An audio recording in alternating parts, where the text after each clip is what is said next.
안녕하세요. 메시지가 있고 콘텐츠가 있고 인사이트가 있는 방송 공희준의 정세 분석 7번째 시간입니다. 안녕하세요. 예. 요즘 윤석열 대통령 지지율이 조금 계속 오르죠? 반등이라고 해야죠. 네. 상승, 전폭적 상승이라고 하긴 뭐합니다. 반등인데 여튼 뭐 오르는 거 오르는 거니까요. 예, 그건 인정을 해야지 올라갔다는 거. 어제는 뭐 40% 올랐다 하는 데 있더니 오늘은 또 뭐 갤럽도 올랐다라고 해요. 예. 아, 참, 그전에 제가 이제 좀 한 가지 드리고 싶은 말씀이 있습니다. 그, 공희준의 정세 분석이 저희가 축구 치면 저희가 요즘 한국 축구의 대세는 빌드업 축구와 비슷해요. 네. 저는 그래서 빌드업 정세 분석을 하고 있습니다. 네. 빌드업 정세 분석이 어떤 거냐면요. 네. 공희준의 정세 분석은 세 가지가 없습니다. 없어요? 예. 저희는 어떤 게 없냐? 저희는 일단 가짜뉴스가 없어요. 네. 예. 그리고 저희는 사생활의 폭로가 없어요. 네. 그리고 저희는 슈킹! 한마디로 돈을 당기기 위해서 일부러 이상한 짓을 하는 게 없습니다. 저는 문자 그대로 정도만 걷는 착실한 빌드업 정세 분석을 지향합니다. 그럼 돈 안 돼. 아닙니다. 강팀과 맞서기 위해서는 빌드업을 해야 돼요. 기본적으로 저는 저의 경쟁 상대는 네. 저는 흔히 말하는 강용석 이런 게가 저의 경쟁 상대가 아니에요. 더 탐사. 아닙니다. 제가 염두에 둔 경쟁 상대는 아마 아마 이 이름을 처음 들으신 분들도 꽤 될 겁니다. 저의 그 경쟁 상대는 머독입니다. 머독. 머독이라는 사람이 그거 어떤 저기 거냐? 미디어 분단 그렇죠. 분들이 루퍼트 머독입니다. 네. 저의 경쟁 상대는 루퍼트 머독이에요. 루퍼트 머독은 사실상 전 세계의 미디어 플랫폼을 꽉 쥐고 있는 사람입니다. 그 사람 돈 갖고 하는 사람이잖아요. 저도 돈을 벌라죠. 그런데 중요한 건 머독도 그 사람도 이제 빌드업을 했어요. 네. 머독이 뭐 지금이야 온갖 나쁜 짓을 많이 하고 있습니다만은 그래도 그 사람이 어느 정도 궤도에 오르기 전까지는 나름대로 착실한 빌드업을 했습니다. 네. 예, 가짜로서 그런 거 잘 안 했어요. 네. 예, 저는 그래서 저의 경쟁 상대는 뭐 더탐사, 가세현 이런 게 아니기 때문에 네. 저는 벤또가 아닙니다. 저는 벤투입니다. 네. 저는 그래서 더탐사, 가세현 이런 데를 저는 벤또 축구에 비유해요. 벤또. 네. 저는 벤또가 아니 저는 벤투식 빌드업을 지향합니다. 네. 하여튼 윤석열 지지율 상승에 대해서 뭐 한 말씀 오늘 하신다고. 그 윤석열 대통령은 지지율 상승을 한 게 아니라 상승을 당했죠. 상승은 당한 겁니다. 사실 윤 대통령 스스로가 잘한 건 없어요. 뭐 윤 대통령이 이번에 이제 화물연대 파업에 대해서 법과 원칙으로 대응했다고 말을 합니다만은 그거는 기존의 보수 성향 정부들이 언제나 해오던 일이에요. 네. 법과 원칙에 입각해 대응한다면서 네. 노조에 대해서 강경한 자세를 피는 거는 물론 그 화물연대가 노동조합이 아니라고 주장하는 사람도 있습니다만은 네. 뭐 본인들이 노조라고 하면은 노조라고 인정을 해줘야죠. 저는 그래서 웬만하면은 본인들이 주장하는 말을 저는 받아들여 줘야 된다고 생각을 하는 거예요. 이를테면은 아무리 못생긴 사람도 자기가 미남이라고 주장하면 저희가 그 사람을 미남이라고 인정을 해줘야 됩니다. 네. 그렇다면 이제 그런데 사실은 화물연대가 윤 대통령 지지율에 대해서 플러스 요인을 작용한 건 있어요. 네. 이건 어떻게 보면 화물연대도 있지만은 이건 더불어민주당은 마찬가지인데 윤 대통령이 어떻게 해서 최근에 지지율이 상승당했냐? 왜 상승당했냐를 자세히 보시면은 네. 전통적인 보수 진보 좌파 우파 구도가 복원이 되고 있어요. 점점 전통적 이른바 보역 구도가 네. 복원이 되고 있습니다. 그러면 이거 전통적인 좌파 대 우파 보수 대 진보의 구도가 부활되면 어떤 효과가 있냐면은 네. 그러면 이제 윤 대통령이 지지율이 20% 중반대까지 떨어졌을 때는 그때는 윤석열이 어떠한 이미지를 가졌냐? 윤핵관들의 대장. 네. 한마디로 윤핵관 패거리의 보스 정도로밖에 비치지 않았어요. 네. 윤핵관 정도의 네. 보스. 근데 지금은 보역 구도가 이제 복원이 되면서 이제는 윤 대통령이 한국의 보수 진영 또는 우파 세력의 컨트롤 타워처럼 돼버렸습니다. 네. 그러니까 어떻게 보면 그 윤핵관들의 그 오야붕에서 네. 한국 총보수 아니면 한국 전체 우파의 음. 컨트롤 타워로 위상이 격상을 당한 거죠. 스스로 네, 격상한 건 없어요. 어. 네, 격상을 당한 거죠. 네. 그러면 어떻게 되는 거냐? 윤 대통령에 대해서 내심 굉장히 못마땅하거나 부정적으로 생각하는 분들도 자기가 나름대로 보수 또는 우파로 생각할 경우에는 그러면 정말 윤 대통령을 마지못해 지지할 수밖에 없어요. 네. 네. 그러니까 지금의 윤 대통령의 지지율 상승은 왜 어떤 거냐? 윤석열이 이제는 그러니까 제가 방금 말씀드린 것처럼 윤석열 지지율이 바닥을 길 때는 그때는 윤석열이 어떤 사람으로 대중에게 각인됐냐면은 이준석과 싸우는 윤핵관 패거리의 오야붕 네. 정도밖에 안 되니까 지지율이 뭐 하다못해 24%까지 떨어졌죠. 그렇습니다. 예, 예. 예. 근데 지금은 다시 이제 우리나라 전체 보수 아니면은 우파 진영의 컨트롤 타워처럼 되니까 지지율이 한 차츰차츰 올라가면서 저는 지금같이 이제 윤 대통령의 네. 전통적인 보역 구도가 복원이 되면서 네. 윤 대통령이 한국의 우파 네. 또는 보수의 컨트롤 타워로 이미지가 각인이 되면은 저는 아마 그 지지율이 아마 40% 초중반까지는 복원이 가능하다고 보는 겁니다. 네. 초중반까지는. 네. 그러면 문제가 있어요. 여기서 어떤 문제냐면은 윤 대통령이 만약에 윤 대통령의 지지율을 낮추고 싶다면은 네. 야당이나 윤 대통령의 반대자들이 해야 될 일은 어떤 거냐면은 네. 전통적인 이념 구도 한마디로 보역 네. 좌우 대결이 다시 부활당하지 않게끔 막아야 되는데 네. 현재는 더불어민주당이 어떤 역할을 하고 있냐? 윤 대통령이 좋아할 일을 앞장서서 하고 있어요. 어떤 그런 게 있나요? 현재는 더불어민주당이 보역 구도를 부활시키는데 앞장을 서고 있어요. 그러니까. 흔히 말하는 이재명 체제하에서 선명성 경쟁을 벌인다면서 선명하게 나가야 된다면서 그런 구도를 앞장서서 만들고 있는데 네. 근데 사실은 그 윤석열 대통령의 개인의 여론조사 지지율보다 더 중요한 항목이 있습니다. 어떤 중요한 항목이냐면요. 네. 몇몇 조사, 특히 이제 오늘자 갤럽에서 발표된 것처럼 국민의힘이 정당 지지도가 더불어민주당을 다시 앞서기 시작했어요. 네. 그런가요? 거의 한 몇 달 만에 다시 앞서기 시작한 네. 겁니다. 이거는 그러니까 자세히 보시면은 국민의힘 지지도는 약간 떨어졌습니다만은 민주당 지지도가 많이 내려갔어요. 네. 왜 많이 내려갔냐? 민주당이 전통적인 좌파 또는 낡은 진보의 프레임 안으로 스스로 다시 걸어 들어가 버렸어요. 예. 그게 낡은 진보의 프레임이라는 게 어떤 거예요? 이거 좀 문자 그대로 이제 거대 기득권 노조들의 편들어 주는 거죠. 네. 예. 물론 그 재벌 개혁만큼 물론 그 지금이 한국이 IMF 체제를 이제 맞이한 지가 이제 지금 이제 만으로 25년 됐습니다. 네. 현재 잘 기억나시죠? IMF 때. 네. 예. 이제 어떻게 보면 올해가 이제 한국이 국제통화기금의 구제 금융을 받은 지 정확히 4반세기가 지난 시점이었는데 네. 그 IMF 사태는 한국에 어떠한 당위성을 줬냐면 어떠한 교훈을 줬냐면은 한국 경제가 업그레이드하기 위해서는 재벌 개혁이 필요하다는 교훈을 줬습니다. 네. 그래서 이제 그 당시에 이거 재벌 개혁이 되는 과정에서 우리가 알고 있는 네로라는 기업들이 다 이거 사라졌죠. 그렇죠. 몇 개가 대표적인 게 사라졌죠? 대우. 네. 대우가 사라졌죠. 대우가 사라진 건데, 그런데 문제는 이제 IMF로부터 이제 4반세기가 지난 지금은 우리나라 경제 업그레이드를 위해서는 어떤 게 또 필요하다는 공감대가 확산되고 있냐면은 이제는 노동개혁이다. 네. 그만큼 어떻게 보면 그 노동개혁이 중요성이 부각이 되고 있어요. 예, 그런데 노동개혁이 뭐예요? 한마디로 그러니까 그 국민들의 그러니까 한마디로 이제 노동 생산성을 높이는 거죠. 네. 대표적인 게 동일 노동 동일 임금이에요. 그리고 이제 정규직과 비정규직의 철폐인데 그리고 사실은 노동 개혁의 핵심은 이겁니다.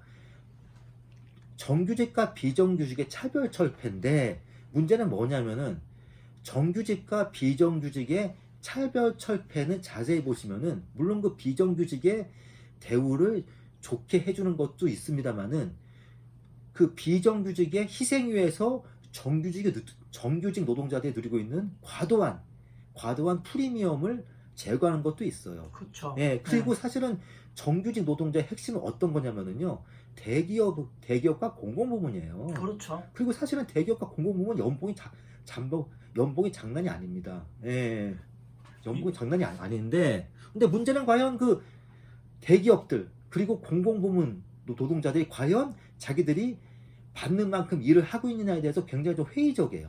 그리고 이제 특히 지금은 민간 대기업의 그 어떻게 보면 그 지금은 이제 현재는 노동개혁의 핵심이 민간 기업보다는 공공부문에 가 있어요. 우리나라 공무원들 월급이 무지하게 셉니다. 사실은 그 한국 국회의원들이 세비가 전 세계에서 굉장히 높거든요.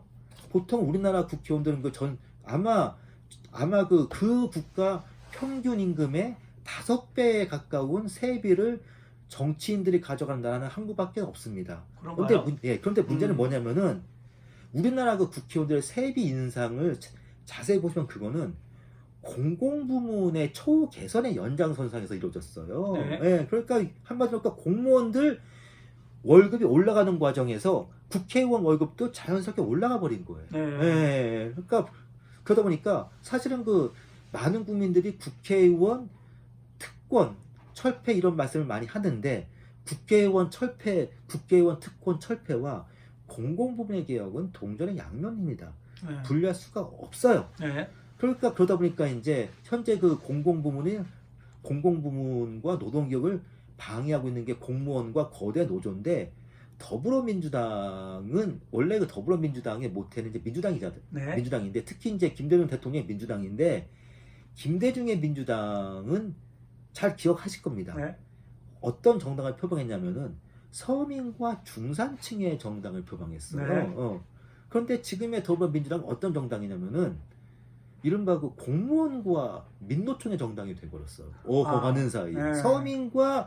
서민과 중산층의 정당이 아니에요. 그리고 이제 한국에서 민주노총 조합원과 공무원이면은 중산층 이상이에요. 중상층이에요. 사실은 네. 중상층이지. 네. 거의 뭐 1억을 받아가는데 네. 연봉 1억을. 그게 무슨 뭐 중산층이니까 중상층이 사회 상층부인데. 네. 그런데 사실은 그런 사람들이 하는 얘기가 있어요. 민주노총이나 공무원들이 하는 얘기가 이거예요. 우리는 재벌에 비해서는 얼마 못 받아. 네. 하면서 재벌들 그만 가져가라 하는 얘기 하거든요. 네. 그러면은 민노총 조합원이 아니거나 공무원이 아닌 사람들은 그런 얘기 하고 싶어요. 재벌도 많이 가져가지만 너희도 많이 가져가. 그런데 이 사람들은 재벌들 많이 가져가는 재벌들이 많이 가져가는 얘기는 하면서도 자기들이 많이 가져가는 얘기는 전혀 안 해요. 전혀 안 하죠. 그만큼 이기적인데, 그러니까 그 전통적인 보역 구도가 복원됐다는 거는 현재 더불어민주당이 국민들이 보기에 특히 이제 공무원도 아니고 대기업의 정규직 직원도 아닌 국민들이 보기에는 네. 저 당은 공무원 정당이다. 저 당은 민노총 정당이다. 이렇게 돼버리는 거예요. 그러다 보니까 그러다 보니까 더불어민주당이 전통적인 보역구도 복원에 앞장서는 거죠. 그리고 이제 더불어민주당이 전통적인 보역구도의 복원에 앞장서면은 그 반사이익을 지금 윤석열 대통령이 누리고 있는 겁니다. 저는 그래서 그 윤석열 대통령의 지지율이 지금처럼 이제 전통적인 보수 진보 구도가 계속 복원된다면은 저는 거기에 따라서 계속 상승할 거라고 봐요. 아마 40% 중반까지도 갈 수도 있습니다. 네. 하긴 뭐 30%가 또 많은 것도 아니에요. 그렇죠. 20%대까지 떨어져서 그렇지. 그러면 이거예요. 그러면 과연 이제 저처럼 그럼 윤석열 대통령에 어떻게 맞서야 되느냐 할 때 제가 사실 오늘 이 방송은 더불어민주당 사람들이 많이 봐야 되는 건데 근데 사실은 그 김대중 때의 민주당과 지금의 민주당이 다른 게 있어요. 김대중의 민주당은 어떤 특징이 있었냐면은 사람들이 자기들에게 쓴소리 하면은 들어요. 속으로는 기분 나빠도. 그러나 문재인의 더불어민주당과 이재명의 더불어민주당은 어떤 정당이냐면은 사람들이 자기들에게 쓴소리를 하면은 양념질을 해. 이른바 몸빠대 개따들. 물론 웃지 마라 그러면 나 웃어야 되는데. 근데 어떻게 보면 사실은 정권이 교체된 1등 지역이 바로 그러한 문파들과 개따들이에요. 왜냐하면 저 같은 중간층들이 보기에는 어떻게 보면 문파들이나 개따들의 행패가 아주 이제는 거의 뭐 지긋지긋하거든요. 그래서 그런데 겨울이에요.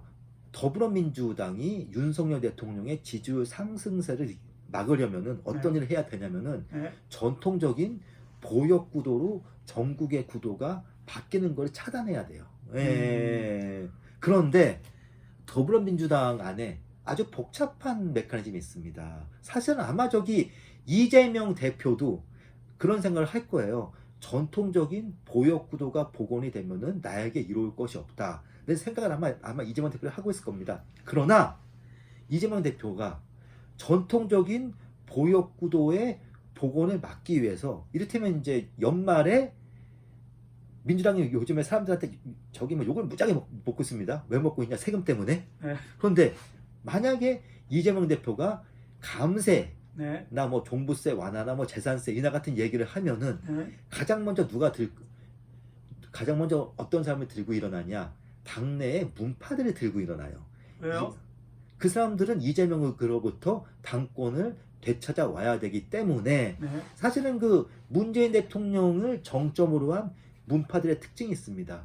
그 사람들은 정권이 넘어가는 것보다는 당권이 넘어가는 거를 더 걱정하는 사람들이에요. 사실은 저기 문파란 분들은 어떤 분들이냐면은 그분들은 윤석열에게 정권을 넘겨주기가 속상한 게 아니에요.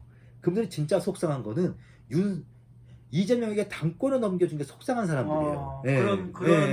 그런 쪽도 있다는 얘기죠. 예. 그렇죠. 그렇기 때문에 지금 이재명 대표가 전통적인 보역구도 완화, 보역구도의 복원을 막기 위해서 조금이라도 실용적 관점 또는 우클릭을 하는 순간에 문파들이 일제 일어나면서 이재명을 향해서 배신자 소리를 하게 되는 거죠. 그 프레임을.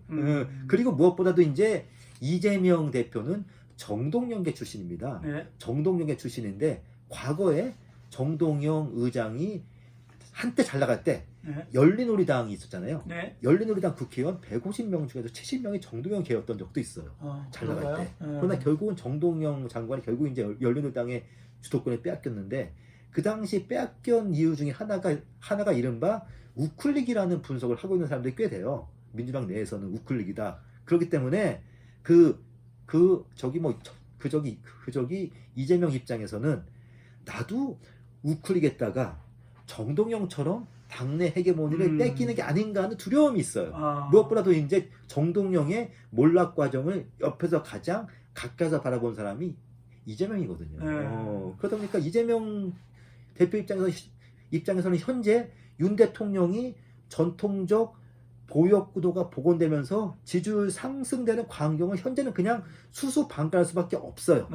왜냐? 전통적 보역구도의 복원을 막겠다고 자기가 우클릭을 하는 순간 당권을 빼앗기 위해서 친문들이 들고 일어나기 때문에. 안 그래도 지금 위태위태한데. 네, 그렇죠. 그나마 이제 당권에서 하나 잡고 있는 건데 방탄으로 이거마저 빼앗겨 보세요. 힘들어지지. 그러니까 저는 이렇게 표현하고 싶습니다. 그 윤석열의 국민의힘은 깨진 바가지예요. 깨진 바가지입니다. 깨진 바가지야. 깨진 바가지. 못 담잖아요. 아닙니다. 그런데 저희가 깨진 바가지로도 여하튼 물은 약간 담을 수 있어요. 한 방울 두 방울. 일종의 그것도 일종의 낙수 효과야. 낙수 효과로 한 방울 두 방울이라도 담을 수 있는데 윤석열의 국민의힘이 깨진 바가지라면은 이재명의 더불어민주당은 밑 빠진 독이에요. 아무리 펌프로 물을 먹어도 물이 안 차 밑에. 그러니까 그나마 국민의힘은 낙수 효과라도 있지. 깨진 바가지 대 밑 빠진 빠진 독인데 어디가 이겠습니까? 그러니까 어떻게 보면 그러니까 어떻게 보면 지금 윤석열 대통령의 지지율이 약간 올랐다고 합니다만은 여전히 윤 대통령의 국정 운영에 대한 부정적 평가가 여전히 60%에 가까워요.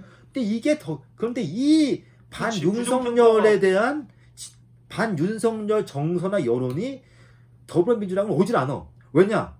와봤자 여기는 밑빠진 독이라 고선이 또 저기 뭐 밑으로 흘러 내려가요. 아니 부정평가가 59% 이러는데 왜 민주당 지지율이 안 올라? 30% 여전히 현재 민주당 지지율은 30% 초반까지 하락했습니다. 그럼 그 나머지는 어디 갔어? 아니 갈 데가 없는 거죠.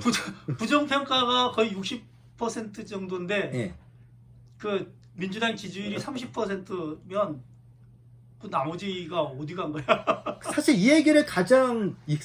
이 얘기를 듣고 가장 먼저 아드레날린이 분비돼야 될 사람이 있습니다. 엔돌핀이. 안철수예요. 어떻게 보면 그 안철수 대표는 한때는 직업이 제3지대에 있는 사람이었습니다. 아. 근데 국힘에서 현재는 오도 가도 못하는 신세가 또 돼버렸어요. 그래서 저는 지금이 흔히 말하는 제3세력 또는 기득권 양당, 거대 양당에 맞서는 어떠한 정치적 기획을 할 때, 정치 실험에 나설 때 또는 정치적 드라이브를 걸 때가 최선의 타이밍이긴 합니다만 지금이 그럴 때다. 그럴 때죠. 예. 왜냐하면 한마디로 이제 반윤석열, 반국민의힘, 네. 비더불어민주당 아. 여론이 굉장히 세고 네. 동시에 그 특징이 있어요. 제가 이제 앞으로는 이건 제가 계속 반복적으로 드릴 말씀입니다. 네. 그 이 당도 싫어 저 당도 싫어하는 분들은 항상 계셨습니다.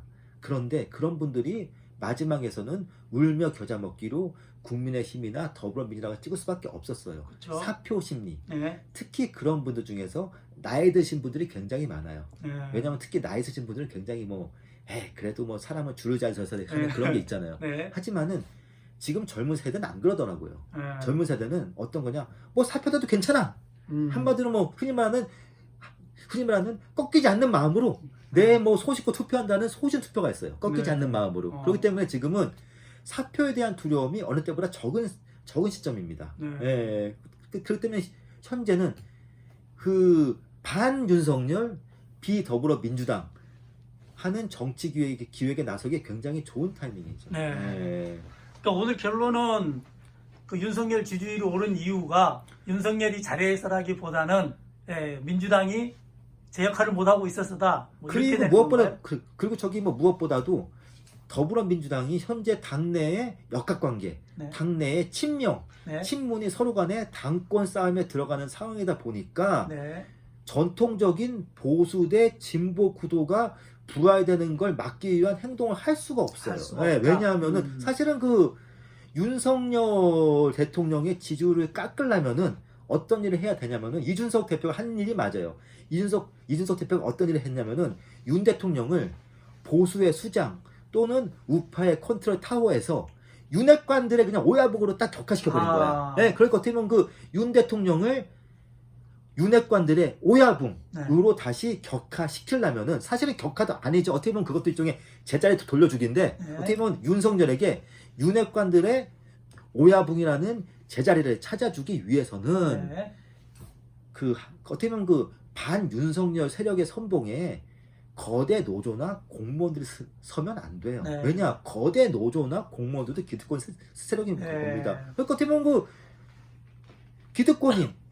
기득권인 윤석열과 역시나 기득권인 민주노총 또는 공무원들이 싸우는데 저 같은 사람이 관심을 둘 이유가 없잖아요. 왜냐? 다 똑같이 등 따시고 배부른 놈들인데 저같이 보기에는 다 네, 그렇지 않습니까?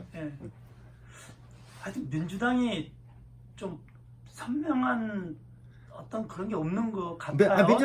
민주당은 지금 선명하고 선명하지 않고 떠나가지고 그 민주당은 일단은 그 중산층과 서민의 정당으로 돌아가야 돼요. 그런데 지금은 더불어민주당은 현재는 공무원과 민주노총의 정당입니다. 한마디로 학생운동과 시민사회단체 정당이 되버렸어요. 왜냐? 결국 이제 공무원과 노조는 동시에 학생운동권이나 아니면 시민단체와 또 연결이 돼 있어요. 네, 그렇죠. 네, 결국은 이제 그 민주당이 기득권, 거대 노조, 그리고 이제 그 기득권 공무원들과 과감히 전환하지 않는 이상은 그 반사이익을 윤 대통령이 누리는 거죠. 어떻게 보면 이것도 굉장히 웃긴 거예요. 보통은 야당이 여당으로부터 반사이익을 누려야 되는데 지금은 정반대야. 지금은 여당이 야당으로부터 반사이익을 누리고 여당은 있어요. 가만히 있어도 그냥 야당이 반사이익을 주는 거네. 그렇죠. 여당은 당하는 거고. 저는 그래서 결국은 이거예요. 결국 이제 그 윤석열의 지지율 상승세를 꺾는 방법은 간단합니다. 더불어민주당이 더 이상 민주노총의 정당 또는 공무원들의 포로가 아니고 중산층과 서민의 정당으로 본래의 아이덴티티를 자기 자리를 찾아야만 그래야 윤석열도 윤핵관들의 오야붕이라는 자기 자리로 찾아갑니다. 네, 알겠습니다. 오늘 여기까지 할까요? 예, 네, 고맙습니다. 감사합니다.